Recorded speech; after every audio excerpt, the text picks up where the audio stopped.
За, аж ахуйн нэгжийн орлогын албан татварын тухай хуульд оруулсан энэ өөрчлөлтийг дэмжиж байгаа. За, мэдээллийн технологийн үйлдвэрлэлийг дэмжих тухай хуулийн 11-1-д заасан виртуал улсад бүртгүүлсэн хуулийн этгээдийн үйл ажиллагааны орлогот ногдох албан татварыг гээд мэдээллийн технологийн салбарыг энд одоо оруулж нээж өгж байгаа нь сайн гэж бодож байна. Дээрээс нь сайн зориг нарын гишүүний одоо зарчмын зөрүүтэй саналаар Олимп төрлийн спортын холбоо гэснийг Олимп ТV наадмын төрлийн спортын холбоо гэдэг аль алийг дэмжиж байгаа. Би зүгээр нэг ийм санал хэлээд цаашаа анхаарахад болохгүй зүйл байгаа юу л гэж асуух гэсэн.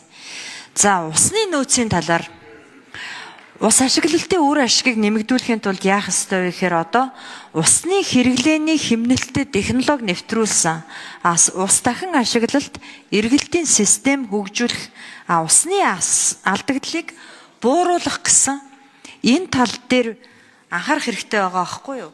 Тэгэхээр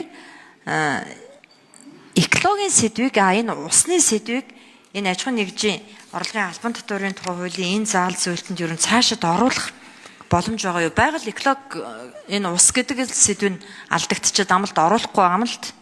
Бусд нь бол байна. Одоо мэдээллийн технологийн салбарыг оруулж өгч, нээж өгч, дэмжиж байгаа юм байна. Тэгэхээр энэ байгаль экологи усны талын сэдвийг оруулж өгөх боломж ер нь байдгүй. Хэрвээ энэ асуудлыг гаргаж ирвэл дэмжих үү гэж асууя да. Одоо бол санал оруулах нь нэгэнд оройтсан болохоор. Нөгөө нэг хувийн татварл яриад байгаа шүү дээ.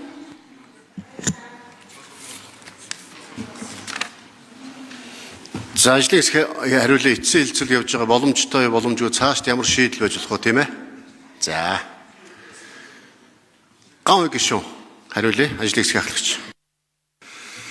За, аж ахуйн нэгжийн орлогын албан татварын 22.9-ийн 1-д амтан уус зэрэг байгалийн баялаг хамгаалах, нөөцийг нэмэгдүүлэх, зохистой ашиглах, нөхөн сэргээх, агаар ус орчны бохирдлыг бууруулах, цөлжилтийг сааруулах гэсэн байдлаар орсон байдیں۔ Тэгээ одоо яг энэ дагаж мөрдөх журам нь бол одоо байгаль орчны яамнаас гаргадаг байгаа.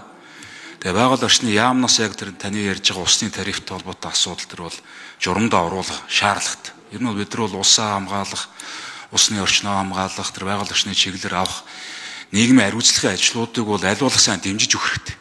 Тэгвэл одоо үгүй бол тэр чинь дандаа л нөгөө төсвөөс мөнгө нь гарч байгаа байхгүй юу? Уг нь бол одоо болж игэл ингээд компаниуд аж ахуйн нэгжүүд нийгмийн хариуцлага өрөөнд төр асуудлуудаа шийдэд явдаг байх нь уг нь зүг байхгүй. Анх 22.9-ийг нэн санаачилсан шалтгаан нь ч тэр шүү дээ. Ингээд дандаа нэг бол урс төрчид очиж попордог те. Ингээд явдгийн оронд тэр компаниуд нь, орон нутгийн компаниуд нь, энэ хотын компаниуд нь өөрсдөө нийгмийн хариуцлага өрөөнд энэ ажлуудаа хийдэг байгээ.